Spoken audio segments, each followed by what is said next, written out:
ladang jagung itu. Jangan sampai mereka lolos. Di ladang jagung itu, Sri Jaya Negara dan Magersari pengiringnya kini kebingungan. Dengan sekuat tenaga, mereka terus berlari untuk menyelamatkan diri. Akan tetapi, jumlah mereka yang mengejar kini tiba-tiba bertambah banyak. Teriakan-teriakan mereka kini semakin mendekat di belakang.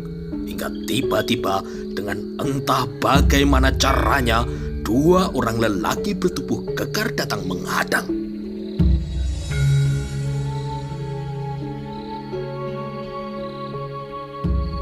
Kakak Bongol, ambil alih perempuan itu. Alihkan perhatian mereka. Tuanku Jaya Negara, mari silakan ikuti hamba. Berdesir dengan tajam kini permukaan hati Jaya Negara. Nyaris saja Raja Majapahit itu tidak percaya. Dua sosok orang yang baru saja muncul menghadang itu ternyata adalah begal Gajah Mada dan Gagak Bongol. Dan justru karenanya Sri Jaya Negara kini tidak mampu berbicara. Gagak Bongol kemudian bertindak dengan cekatan.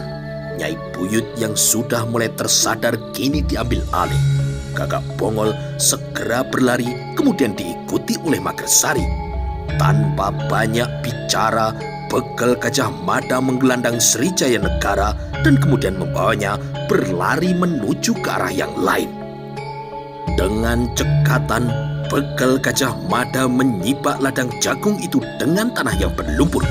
Akan tetapi, para prajurit kaki tangan Rakuti kini telah menyebar kemana-mana dan mengepung ladang jagung itu sebelah menyebelah. Bahkan para prajurit yang lain kini berlari dengan cepat untuk melakukan pencekatan di arah yang lain.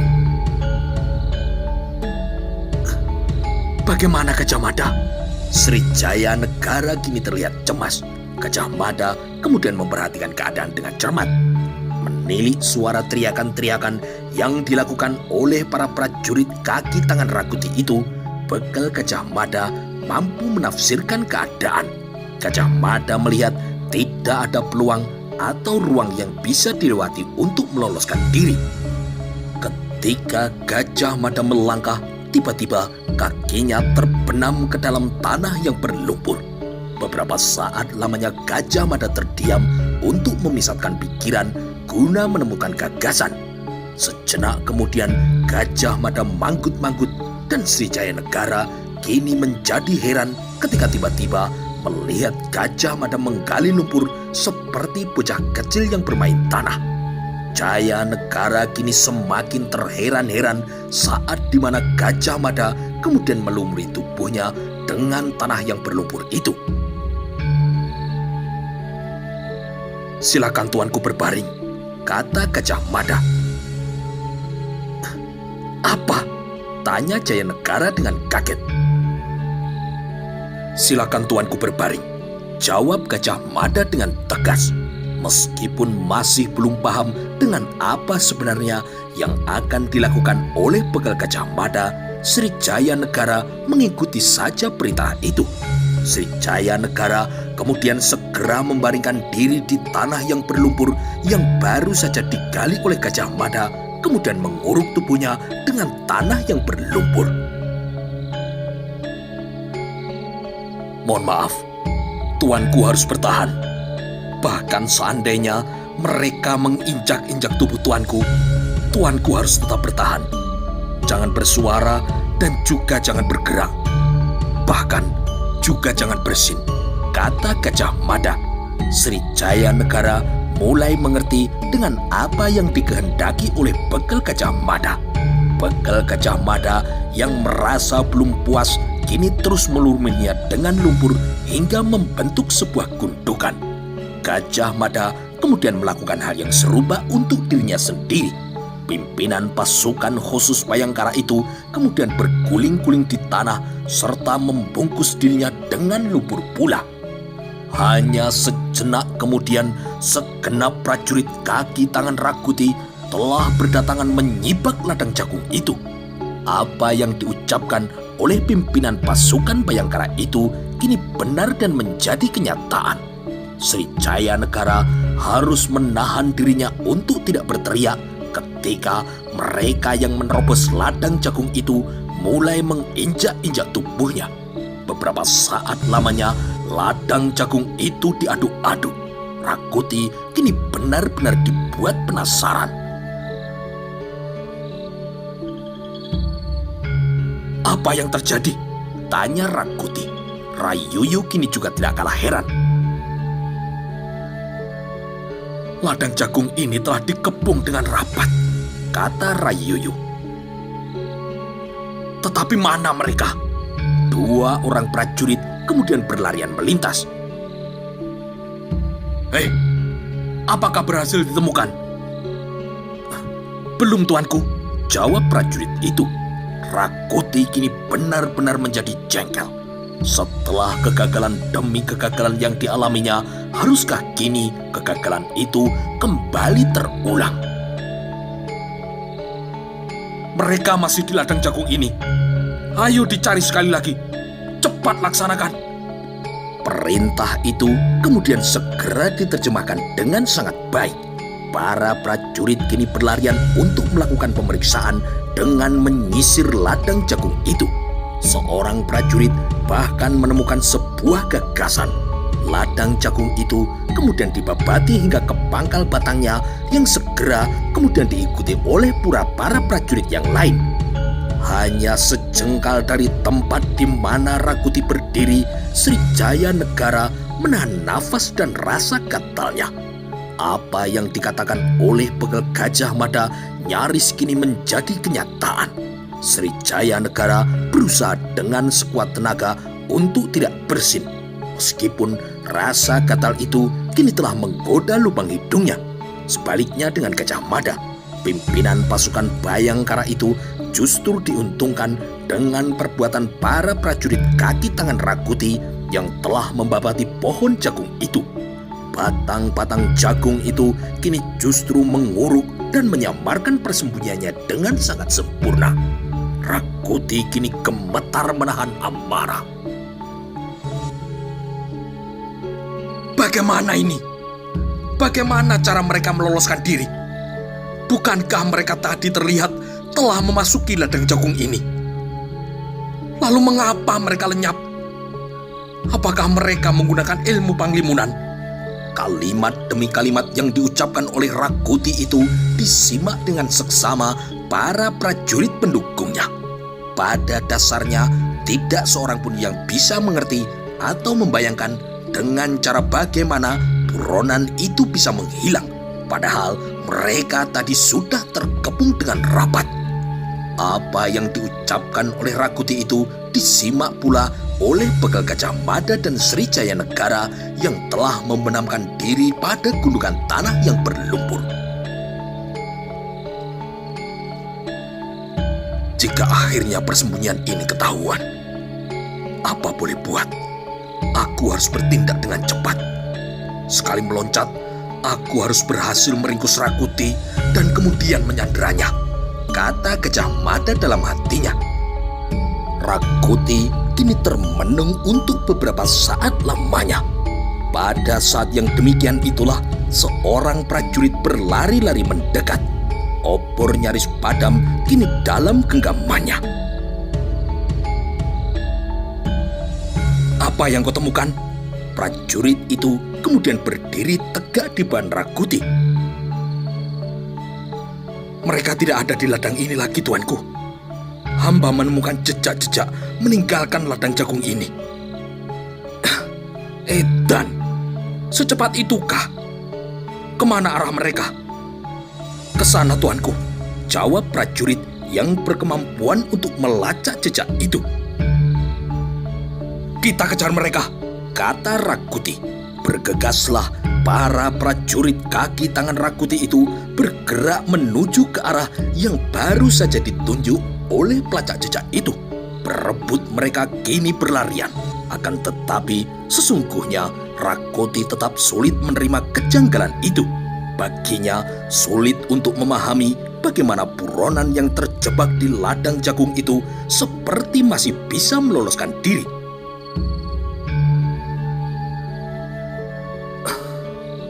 Bayangkara, ini pasti perbuatannya.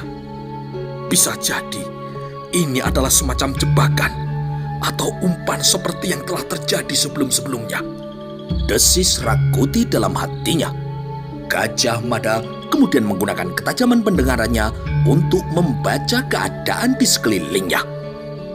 Gajah Mada kemudian bangkit setelah ia yakin keadaan telah aman. Seperti hantu yang keluar dari kuburan, begal Gajah Mada kini berdiri dan memperhatikan keadaan di sekelilingnya. "Sudah aman, tuanku," berkata kini begal Gajah Mada. Srijaya Negara menggeliat untuk menyibak lumpur di sekujur tubuhnya. Nyaris Srijaya Negara berteriak-teriak menyumpai keadaan itu. Akan tetapi dilihatnya begal Gajah Mada meletakkan jari tepat di depan mulutnya, sebuah isyarat agar Srijaya Negara tidak bersuara. Bisa jadi Rakuti yang sudah pergi itu kini akan kembali lagi. Srijaya Negara terdiam. Mau tidak mau, Srijaya Negara harus larut memperhatikan keadaan yang telah dialaminya.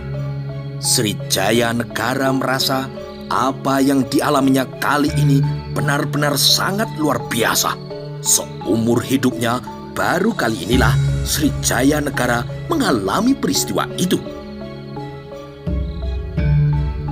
"Mari kita pergi, tuanku," berkata Gajah Mada. Gajah Mada kemudian melangkah mendahului Srijaya Negara dan kemudian ia bergegas mengikuti di belakangnya.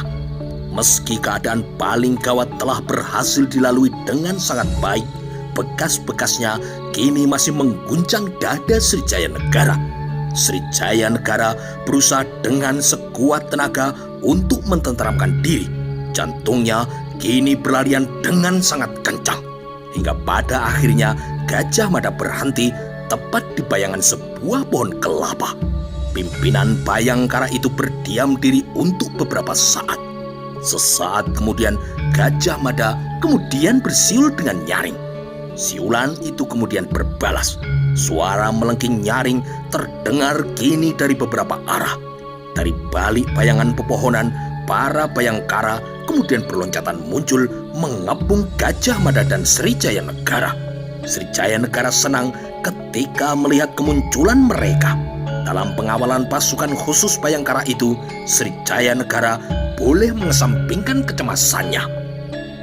Beberapa saat, para Bayangkara itu memperhatikan keadaan dari begal Gajah Mada dan Srijaya Negara yang kini belepotan lumpur. Segenap Bayangkara kini saling memandang.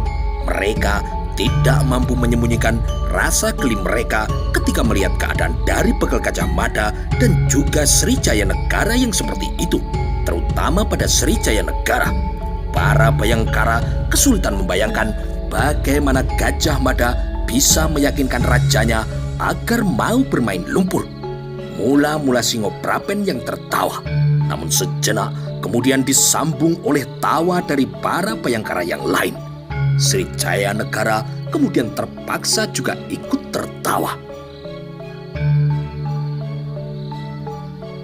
"Kami mengaturkan sembah, tuanku," ucap Singoprapen yang mewakili para Bayangkara yang lain. Srijaya Negara tidak menjawab.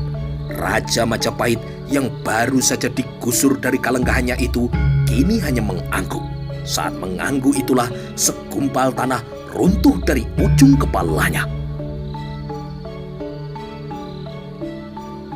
Sejenak kemudian perhatian tertuju pada begal Gajah Mada.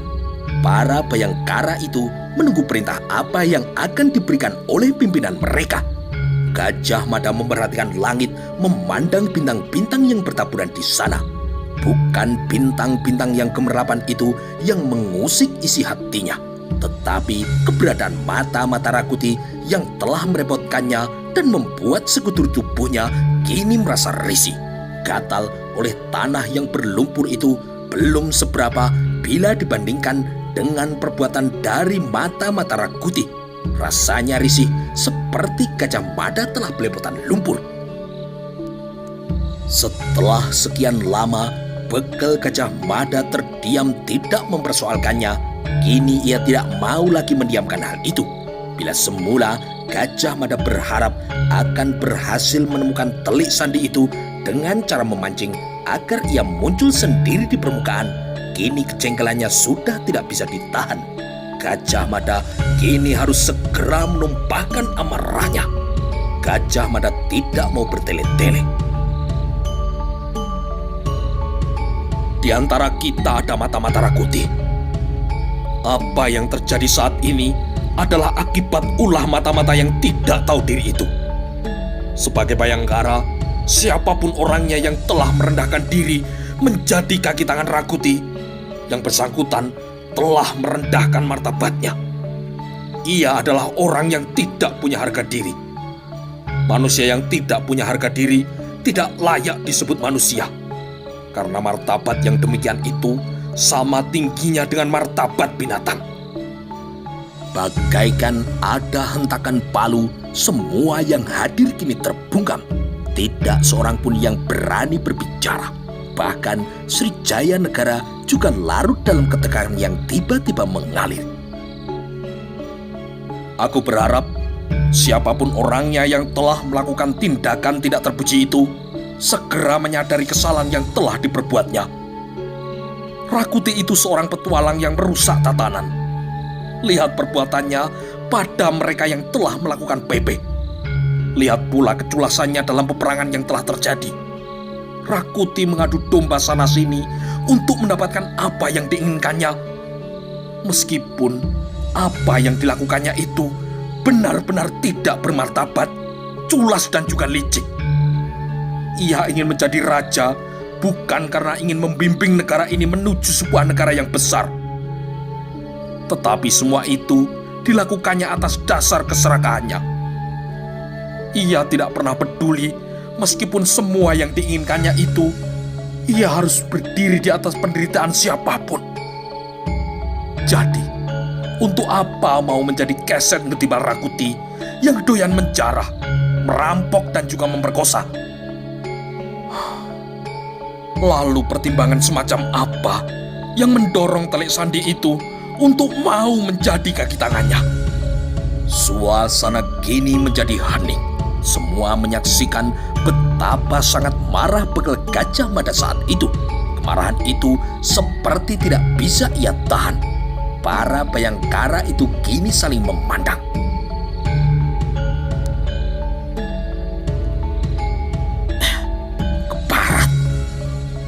Apa kau seseorang semacam itu, Gajah Mada? Kau mengira aku akan tersentuh dengan sesuaramu itu? Umpat telik sandi yang ternyata kini berada di antara mereka. Sekali lagi aku ulangi, siapapun kalian yang telah menjadi pengkhianat itu, sadarilah bahwa apa yang telah kalian lakukan itu keliru. Aku beri kesempatan padamu untuk mengakui kesalahan. Kau bisa berbicara denganku empat mata atau kepada lembang laut yang akan mewakiliku. Aku menjamin akan menyudahi persoalan itu hingga di sini dan tidak akan memperpanjang lagi.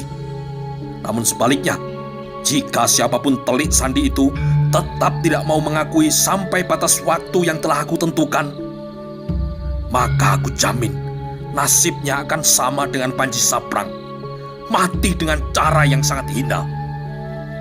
Telik sandi yang berwajah Bayangkara itu kini hanya tersenyum sinis mentertawakan ancaman dari bekal Gajah Mada. Sekarang masih ada pekerjaan yang jauh lebih mendesak.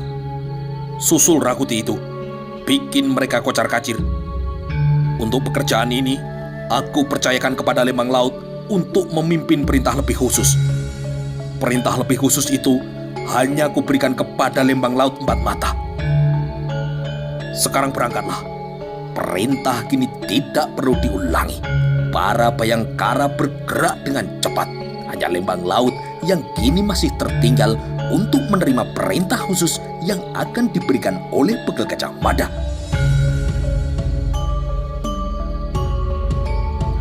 Apa yang harus aku lakukan, Kakang?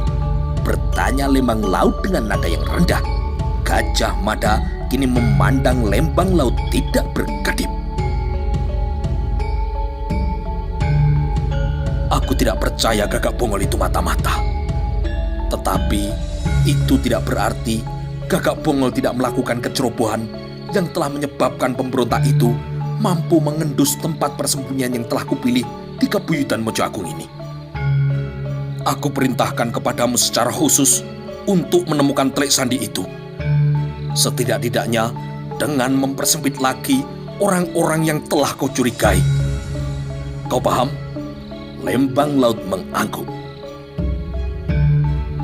Selanjutnya, kau bimbing teman-temanmu untuk menempuh perjalanan ke Angawiyat. Mulai dari sekarang hingga sampai di Angawiyat nanti, jangan sekalipun kau menyebut nama tempat itu kecuali hanya dalam hatimu.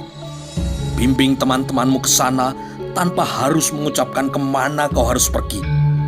Aku dan Sri Baginda akan menunggu kalian di sana. Namun jika sampai sejauh itu kau masih belum juga menemukan mata-mata itu, maka aku akan mengawal Sri Baginda untuk menempuh perjalanan sendiri.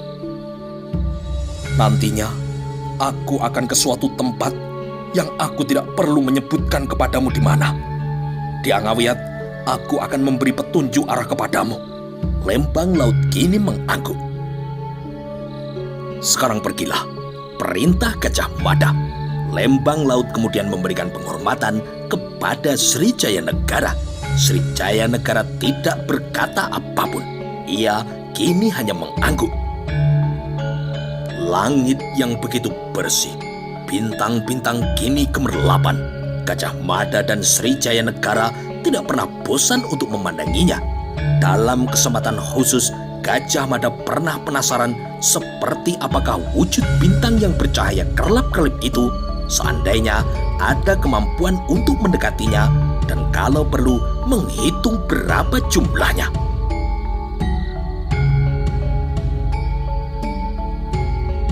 Di manakah Angawiyat itu, Gajah Mada? Tanya Jayanegara. Gajah Mada kini masih tetap menengadah. Di langit, tuanku. Di langit? Kau minta Lembang Laut untuk menyusul kita di langit? Apakah itu adalah kalimat sandi? Gajah Mada tersenyum. Angawiyat memang berarti langit, tuanku. Tetapi memang ada sebuah tempat yang disebut sebagai Angawiyat. Tempat itu cukup jauh dari sini. Kita membutuhkan waktu beberapa hari untuk bisa sampai ke tempat itu. Angawiyat terletak tidak seberapa jauh dari kaki Gunung Lawu ke arah timur laut. Dimanapun tempat yang kau maksud itu, kalau tempat itu memang sangat jauh, apakah kita akan menempuh perjalanan itu dengan cara yang seperti sebelumnya? Apakah kita akan berjalan kaki, Gajah Mada? Gajah Mada tidak menjawab, tetapi dipandangnya Sri Jayanegara. Aku menuntut hakku, Gajah Mada. Aku adalah seorang raja. Aku berhak mendapatkan perlakuan yang baik. Tidak seperti yang telah aku alami tadi. Lihat diriku, Gajah Mada. Kau benamkan aku dalam tanah berlumpur, sehingga wujudku sekarang seperti demit. Bahkan, demit yang sebenarnya mungkin akan lari terbirit-birit ketika melihatku. Mendengar hal itu, Gajah Mada tersenyum. Sri Jayanegara kini juga tidak bisa menahan. Senyumnya kini juga ikut terpancing. Sri Jayanegara merasa pengalamannya dalam meloloskan diri dari kepungan itu memang luar biasa. Pengalaman itu tidak akan pernah dilupakannya sampai kapanpun. Tuanku, hamba harus jujur mengatakan bahwa pendadaran yang dialami oleh para prajurit Bayangkara itu tidak ada artinya kalau dibanding dengan apa yang telah tuanku lakukan saat ini. Hamba harus mengatakan, tuanku telah lulus menjadi bagian dari pasukan Bayangkara dengan sangat baik. Butuh beberapa waktu bagi Sri Jayanegara untuk merenungkan ucapan dari begal Gajah Mada itu. Jayanegara curiga ucapan Gajah Mada itu sekedar untuk membesarkan hatinya. Kau berusaha membuat bengkak hatiku, Gajah Mada. supaya kepalaku menggelembung? Tanya Jayanegara. Gajah Mada menggeleng. Tidak, tuanku. Yang dialami oleh para Bayangkara selama pendadaran adalah dalam bentuk rekayasa. Sebaliknya, yang tuanku alami adalah benar-benar nyata. Tuanku mampu meloloskan diri dari kepungan pasukan Rakuti. Tuanku mampu menahan diri dengan baik meskipun mereka menginjak-injak tubuh tuanku. Sri Jayanegara kini tersenyum. Seperti diingatkan, Jayanegara memang merasa pada bagian tunggungnya kini terasa sakit. Dua orang prajurit kaki tangan Rakuti yang berlarian itu telah menginjak-injak tubuhnya. Jadi, menurutmu aku pantas menjadi bagian dari pasukan Bayangkara? Hamba, tuanku. Hamba mengatakan yang sebenarnya. Jawab Begal Gajah Mada. Sri Jayanegara kini manggut-manggut, tetapi ia masih mencuatkan alis. Baiklah Gajah Mada, aku senang mendapat pengakuan itu. Sebuah bintang kini jatuh melintas, meninggalkan jejak berupa garis lurus memanjang untuk kemudian lenyap entah kemana. Sebagian orang percaya siapapun yang mendapat kesempatan untuk melihat jatuhnya bintang seperti itu menjadi pertanda yang bersangkutan akan mendapatkan anugerah kemuliaan. Gajah Mada kemudian teringat. Ia telah beberapa kali di waktu malam hari menyaksikan bintang jatuh. Tetapi yang namanya kemuliaan sejauh itu masih belum juga terlihat mendekatinya.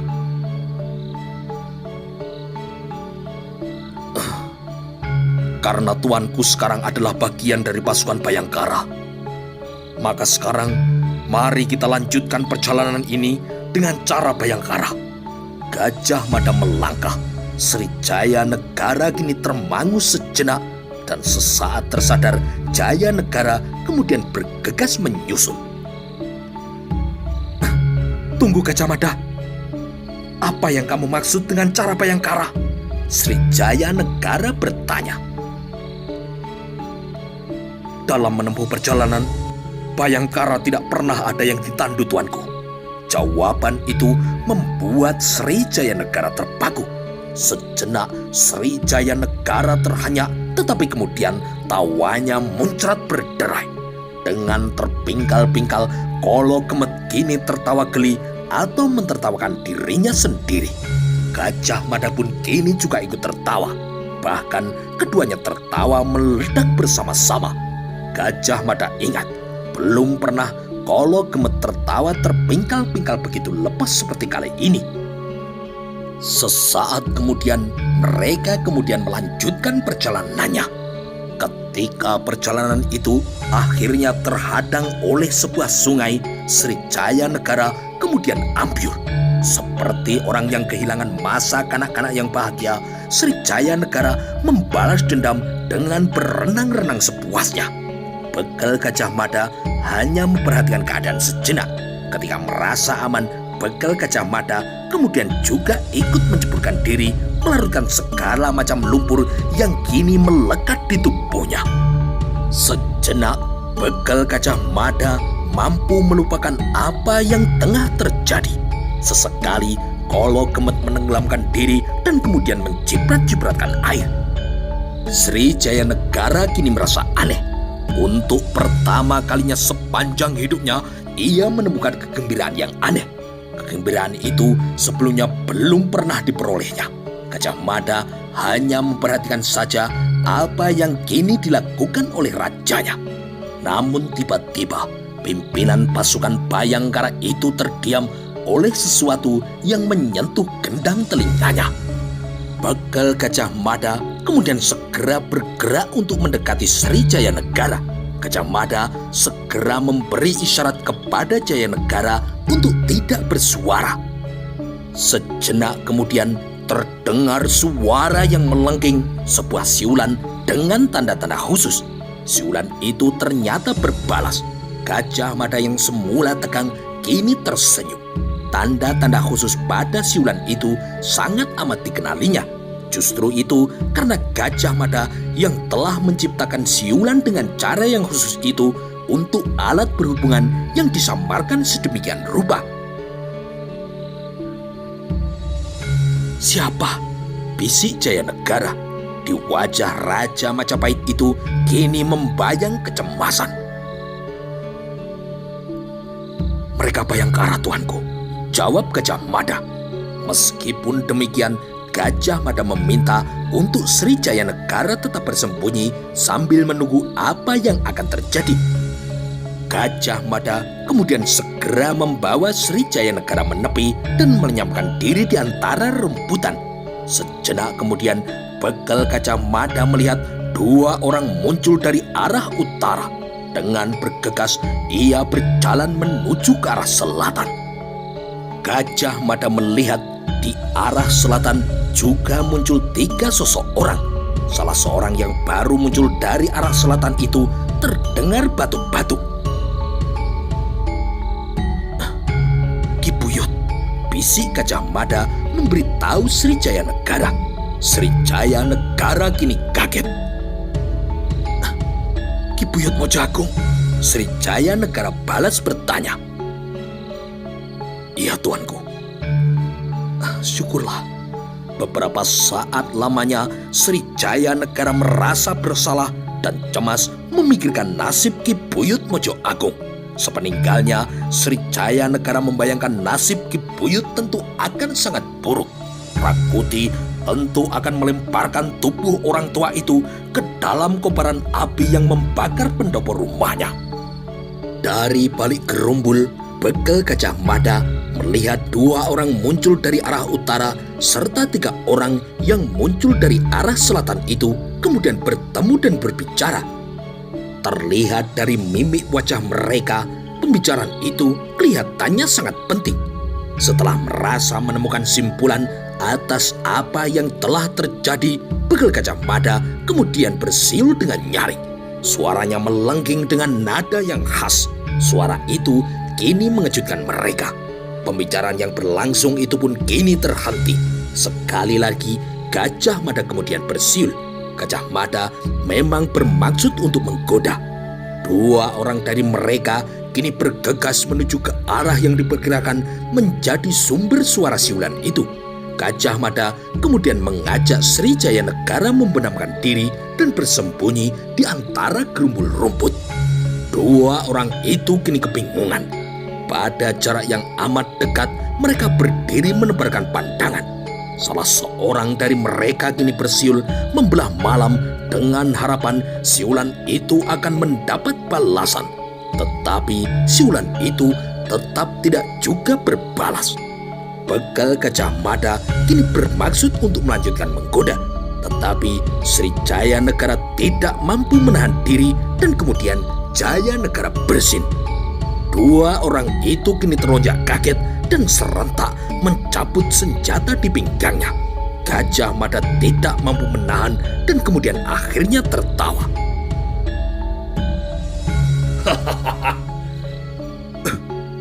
"Kakang Bekel," ucap salah seorang dari mereka. 2 orang itu lebih kaget lagi melihat siapa yang ikut muncul dari dalam sungai. "Tuanku Jayanegara," desis yang lain. Sri Jayanegara dan Gajah Mada tertawa. 2 orang itu kebingungan melihat Jayanegara dan Gajah Mada bisa begitu lepas tertawa. "Apa kabar Kartiko Sinumbing dan Lembu Bulung? Apakah telah kau selesaikan tugasmu dengan baik?" bertanya kini Bekel Gajah Mada.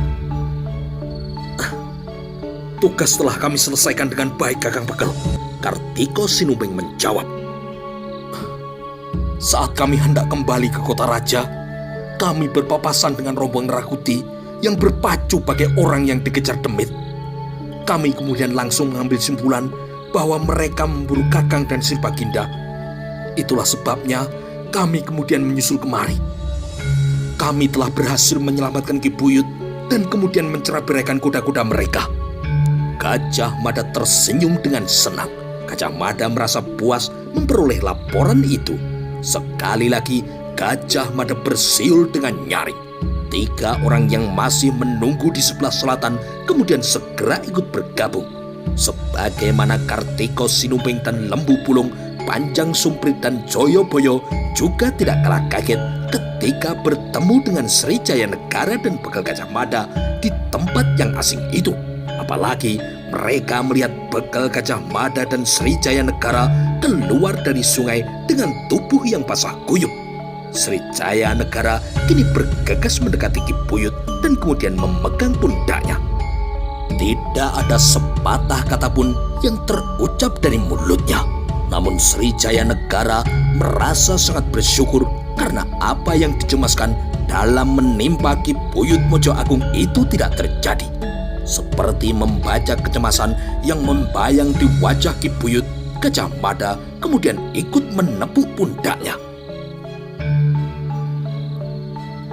Ki Buyut jangan cemas. Nyai Buyut saat ini berada di tempat yang aman, kata Gajah Mada. Ki Buyut kini mengangguk.